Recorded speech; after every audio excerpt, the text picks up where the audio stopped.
میرے محترم دوستو، بزرگ عزیزو، اس کام کو سمجھنے کے لیے اور اس راستے کے خروج اور اس کے مقاصد کو جاننے کے لیے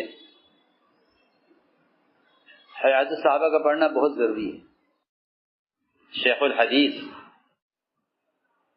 و شیخ المحدثین حضرت مولانا محمد یونس صاحب رحمۃ اللہ علیہ جون پوری یہ فرمایا کرتے تھے، میں نے اللہ کی توفیق سے بے شمار تصانیف کا اور احادیث کی اور تاریخ کی کتابوں کا مطالعہ کیا، مگر میں کسی کتاب سے اتنا متاثر نہیں ہوا جتنا صاحب سے متاثر۔ ایک محدث کا یہ کہنا، یہ میں کہتا ہوں کہ یہ ایک مہر ہے اس بات پر کہ اس کتاب کا کوئی بدل نہیں۔ واقعات کا نہیں ہوتے، اصل واقعات نہیں ہوتے، اصل واقعات سے استنباط اور اس استنباط پر عنوانات کا قائم کرنا، یہ اللہ تعالی کی طرف سے وحی چیز ہوتی ہے، کسبی نہیں۔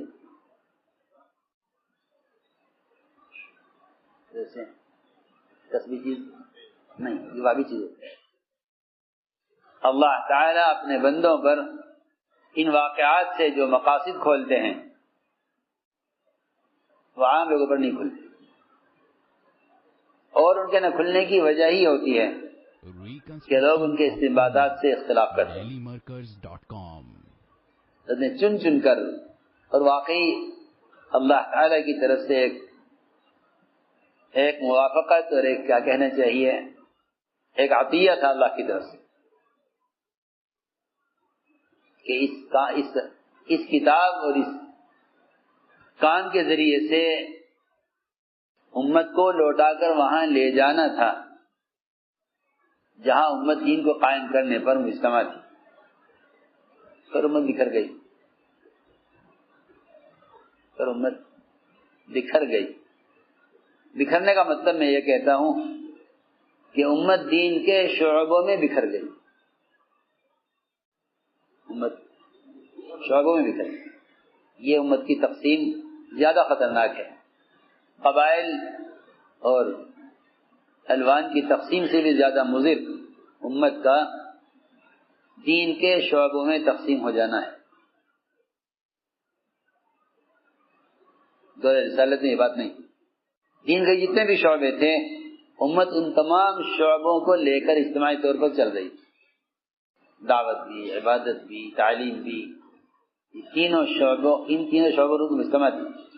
یہ ایسا نہیں تھا کہ یہ تین شعبے صحابہ کی تین جماعتوں پر تقسیم تھے، ایسا نہیں، بلکہ ہر ایمان والا ان تین شعبوں سے منسوب تھا، ہر ایمان والا، دعوت سے بھی، عبادت سے بھی اور تعلیم سے۔ تو میں نے عرض کیا کہ اللہ کے راستے میں عورتوں کا نکلنا، لوگ اشکال کرتے ہیں، اشکال کی وجہ یہ ہے کہ جہاد کے بنیادی مقاصد کا جاننا ضروری ہے، اگر وہ نہیں جانو گے تو اختلاف کرو، دعوت اصل ہے اور دعوت امت کے ذمہ ہے، اور عورتوں کو کوئی طاقت نہیں ہے جو امت سے علیحدہ کرے، ممکن ہی نہیں ہے، کام امت کے ذمہ ہے اور عورتیں امت سے مستثنا۔ یہ کہنا کہ مردوں کا کام عورتوں کا کام نہیں ہے، سمجھ لے اگر یہ عورتوں کا کام نہیں ہے تو اب باطل عورتوں کے راستے سے آئے گا، مرد مجبور ہو جائے گا حق کو لانے میں عورت کے سامنے۔ حضور اکرم صلی اللہ علیہ وسلم نے اس کام پر اور جہاد پر، دین کو قائم کرنے کی کوشش پر عورتوں کو، مردوں کو، بچوں کو، سب کو جمع کیا، سب کو جمع، یہ نہیں کہا یہ تمہارا کام ہے، تمہارا کام ہے۔ جس قوم کے بچوں میں قتال کا شوق ہو ان کی عورتوں میں جہاد کا شوق کیوں نہیں ہوگا؟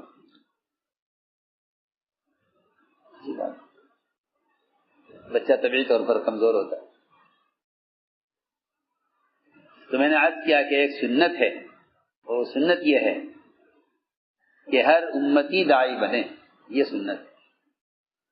حضور اکرم صلی اللہ علیہ وسلم نے ام حرام بنت ملحان کی تشکیل کر کے اور ان کو اس بات کی خوشخبری سنا کر کہ تم فلاں دریا کا سفر کر کے فلاں ملک میں جا کر وہاں وفات پاؤ گی، یہ بتلا دیا امت کو کہ ہاں جو کام مردوں کا وہ کام عورتوں کا بھی ہے، لیکن یہ عورتیں نکلا کرتی۔ فرماتے تھے جب تک امت کی صلاحیت دین کو قائم کرنے پر اجتماعی طور پر نہیں لگے گی، اس وقت تک دین کا نقصان ختم نہیں ہوگا۔ اجتماعی طور پر تک امت کی دین کو قائم کرنے پر قوت اجتماعی طور پر نہیں لگے گی، دین قائم نہیں ہوگا اور دین کا نقصان ختم نہیں ہوگا۔ اس نے عنوان قائم کیا اللہ کے راستے میں جہاد میں عورتوں کا نکلنا۔ جب جہاد میں نکلنا ہے ثابت، تو پھر دعوت کے لیے نکلنا تو اس سے کہیں زیادہ ضروری اور اس سے کہیں زیادہ عمومی ہوگا، زیادہ عام ہوگا، کیونکہ دعوت قتال سے زیادہ عام ہے، دعوت قتال سے زیادہ عام ہے، دعوت قتال سے زیادہ عام ہے۔ عائشہ رضی اللہ تعالیٰ عنہ کا یہ واقعہ ہے، اور اس واقعے سے حضرت نے کیا کیا نکالا ہے، اللہ اکبر۔ اس طرح ہم ان واقعات سے دقیق مسائل نکالتے ہیں، ایسے ہی ان واقعات سے دعوت کے اصول بھی نکالے جاتے ہیں۔ نہیں ہے کہ صرف ان واقعات سے مسائل کا استنباط ہوگا، نہیں، کام کے اصول بھی ان واقعات سیکھے جائیں گے۔ سب سے بنیادی اصول کہ آدمی پوچھ پوچھ کر چلے تو پھر متہم نہیں ہوتا، پریشان نہیں ہوتا۔ لیکن اللہ تعالیٰ کی اس میں کیا حکمت تھی، اللہ کی اس میں کیا حکمت تھی، اللہ تعالیٰ کو اس ذریعے سے تیمم کے مسائل اور خروج میں اور سفر میں پانی نہ ملنے پر نماز کیسے ادا کی جائے اس کے مسائل بھی سکھلانے تھے۔ اس کے علاوہ وہ منافقین جن کے دلوں میں مرض ہے انہیں تہمت لگانے کا موقع ملا، اور اس پر اللہ تعالیٰ نے ان کو اس اتہام میں جھوٹا بنایا اور یہ بھی بتلایا کہ ان اتہامات سے متقی لوگوں کا درجہ بلند ہوتا ہے، گھٹتا نہیں ہے۔ تقوی کا درجہ آج کل ہمیں سمجھتے ہیں کہ اگر اپنے اوپر کوئی بہتان آ گیا ہے تو ہمیں مقابلہ کرنا چاہیے، کیونکہ اس سے ہماری بے عزتی ہو رہی ہے۔ کہیں کہ متقی کی تہمت اس کی عزت کو بڑھانے کے لیے ہوتی ہے، متقی پر تہمت عزت کو، جسے نہیں سمجھتے وہ گھبرا کر جواب دے دیتے ہیں، اور جو اس کو سمجھتے ہیں وہ صبر کرتے ہیں، سمجھتے ہیں۔ ان کے لیے تہمتیں نعمت ہوتی ہیں، جو ان اتہامات سے سمجھتے ہیں کہ یہ ترقی کا سبب ہے۔ جن کی عزتیں جھوٹی ہوتی ہیں وہ سمجھتے ہیں کہ ان تہمتوں سے ہم کام کے قابل نہیں رہیں گے، اور یہی وجہ ہے کفار مشرکین انبیاء اور صحابہ پر تہمتیں لگاتے ہی اس لیے تھے تاکہ یہ عوام میں متہم ہو کر کام کے قابل نہ رہیں۔ یہ اصل مقصد ہوتا ہے، یہ اصل مقصد ہوتا ہے بہتان کا، موسیٰ علیہ السلام پر اور انبیاء علیہ السلام پر، اور خود یوسف علیہ السلام پر اور انبیاء علیہ السلام پر، خود محمد صلی اللہ علیہ وسلم پر، آپ کے گھر والوں پر، ساری تہمتوں کا اصل مقصد یہ ہے کہ جب یہ ایسے ہیں نعوذ باللہ، یا ان کے متعلقین ایسے ہیں تو پھر ان سے ہمیں راہ کیسے مل سکتی ہے؟ عوام کا اعتماد اٹھانے کے لیے انبیاء اور جو ہے ان کے اہل خانہ سے عوام کا اعتماد اٹھانے کے لیے بہتان لگائے جاتے ہیں۔ اللہ رب العزت، اللہ اکبر، ان کی عزتوں کو بڑھانے کے لیے اللہ تعالیٰ تہمت لگانے والوں کو جھوٹا کر کے دکھلایا۔ تو ہم نے عرض کیا کہ یہ سب چیزیں ہیں ان واقعات میں، لیکن مشکل یہ ہے کہ ہمیں لوگوں کو نئی نئی باتوں میں مزہ آتا ہے، پرانے واقعات پڑھتے نہیں، دھیان سے نہیں پڑھتے۔ چنانچہ میرے دوستوں عزیزوں، عورتوں کا اللہ کے راستے میں نکلنا، کیونکہ اصل نکلنے کا مقصد دعوت اور تعلیم ہے۔ اصل نکلنے کا مقصد دعوت اور تعلیم. مستورات کا نکلنا اس لیے ضروری اور اہم ہے تاکہ مستورات تک دین پہنچائیں اور ہر گھر کا ماحول تبدیل ہو. اس لیے کہ میں صاف سے بیان کرتا ہوں کہ جتنے کتابیں، رسائل، اخبارات، مجلات اور مختلف آلات، ان میں سے کوئی شکل بھی اللہ نے تذکیر کا سبب کسی کو بنایا نہیں سوائے انسان. اگر کوئی آدمی انسان سے ہٹ کر تذکیر کے لیے کسی کو ذریعہ سمجھتا ہے تو وہ اللہ تعالیٰ کے ضابطے کے خلاف سوچتا ہے. اللہ نے اس کے علاوہ کسی مخلوق کو تذکیر کا ذریعہ نہیں بنایا. انسان کے علاوہ تذکیر کا کوئی ذریعہ نہیں. سارے ذرائع مروجہ مؤثر نہیں ہیں، اس لیے کہ تذکیر صرف انسان کا فعل ہے. اگر کوئی شخص کہتا ہے کہ ذمہ داری ادا ہو گئی ہے تو قرآن کہتا ہے ذمہ داری ادا نہیں ہوتی. آپ خود جا کے دعوت نہیں دیں گے، ذمہ داری ادا نہیں ہوتی. عنوان قائم کیا ہے اللہ کے راستے میں عورتوں کا جہاد فی سبیل اللہ کے لیے عورتوں کا نکلنا. اس لیے کہ قتال سے صرف قتال مقصود نہیں ہے.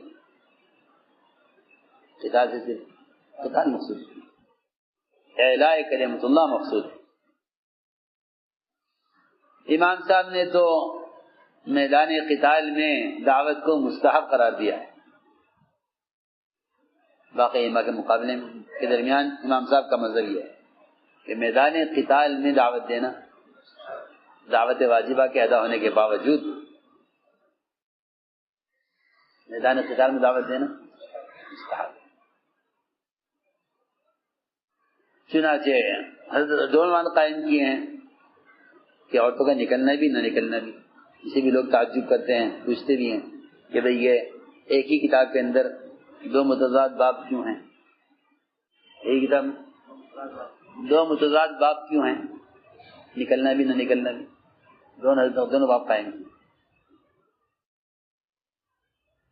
اس کی وجہ یہ ہے کہ نکلنے کی جو شرائط ہیں ان شرائط کا لحاظ کیا جائے. شرائط پوری نہ ہوتی ہوں نہ نکلا جائے، شرائط پوری کی جائے. یعنی کہ سب نکلیں چاہے شرائط پوری نہ ہو، نکلیں شرائط پوری کریں، شرائط پوری نہ ہو تو نہ نکلیں. یہ مطلب ہے. تو دونوں عنوان قائم کیے ہیں، نکلنے کے بھی نہ نکلنے کے بھی. اس لیے کوئی تضاد نہیں ہے، جہاں شرائط پوری ہو وہاں نکلنا ضروری، شرائط پوری نہ ہو نا تو نکلنا نہیں چاہیے. ایک صحابی کا نام لکھا گیا اللہ کے راستے میں نکلنے میں. انہوں نے عرض کیا کہ جی میری بیوی حج کا ارادہ کر چکی ہے، مجھے اسے حج کرانا ہے. فرمایا جاؤ اس کے بعد حج کرو. تو جہاں نکلنے کی شرائط پوری ہوں گی وہاں نکلنا بھی جائے گا، یعنی کہ شرائط پوری نہیں ہوں گی کہ وہاں نکلنا نہیں ہوگا. چنانچہ فرماتی ہیں عائشہ رضی اللہ تعالی عنہا، اس قصے میں بہت سارے اصول ہیں. پہلی بات تو یہی ہے کہ ہاں جہاں بھی جاؤ پوچھ کر جاؤ، بتلا کر جاؤ. دوسری بات یہ ہے کہ جو آدمی اپنی ذات کے اعتبار سے اللہ سے ڈرتا ہے اور محتاط رہتا ہے اس کو تہمتوں سے ڈرنا نہیں چاہیے. عائشہ فرماتی مجھے یقین تھا کہ اللہ تعالیٰ میرے بارے میں ضرور کوئی آیت نازل کرے، میری برات ظاہر نازل ہو کر رہے. حالات سے متاثر تو تھی لیکن مایوس نہیں تھی. اللہ تعالیٰ نے آیت نازل فرمائی حضرت عائشہ کی برات میں. حضرت عائشہ اس پر فخر کیا کرتی تھی کہ میرے بارے میں قیامت تک کے واسطے برات کی آیتیں اللہ نے تلاوت لازم کر دی کہ لوگ تلاوت کرتے لوگ. اور اس پر سارے ایمان والوں کو دھمکی دے دی ہے اللہ نے. سارے ایمان والوں کو دھمکی دے دی. میں آپ سے بہت اہم بات عرض کر رہا ہوں، سارے ایمان والوں کو دھمکی دے دی ہے اللہ تعالیٰ نے. ان الذين يحبون ان تشيع الفاحشة في الذين آمنوا لهم عذاب أليم في الدنيا والآخرة. یہ دونوں جگہ عذاب کی دھمکی ان لوگوں کے لیے ہے جو فحش باتوں کو، جھوٹ باتوں کو پھیلاتے ہیں اور چاہتے ہیں کہ باتیں پھیلیں. اس لوگوں کے لیے رسوائی ہے، عذاب دنیا میں بھی آخرت میں بھی ہے. چنانچہ فرماتے ہیں عائشہ رضی اللہ تعالی عنہا، حضور اکرم صلی اللہ علیہ وسلم کا معمول تھا کہ جب آپ سفر کے ارادہ فرماتے تو اپنی بیویوں کے درمیان قرعہ ڈالتے، حالانکہ قرعہ آپ کے ذمہ لازم نہیں تھا۔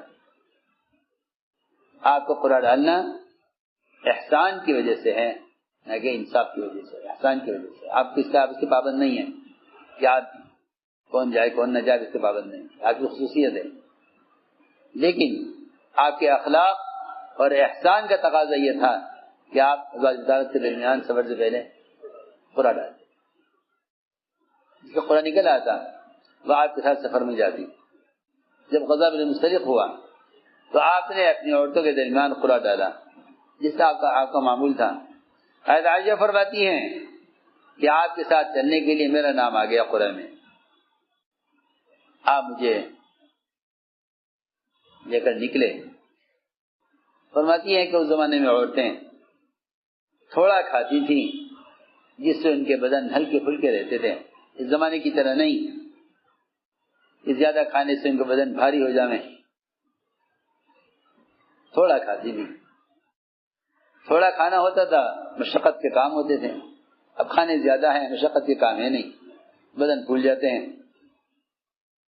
تو فرماتی ہیں کہ جب میرے لیے کجاوا کس دیا جاتا، میرے اونٹ پر ان سے بیٹھ جاتی اپنے کجاوے میں، پھر اونٹ کو چلانے والے لوگ آتے اور وہ میرے کجاوے کو اونٹ پر چڑھا دیتے،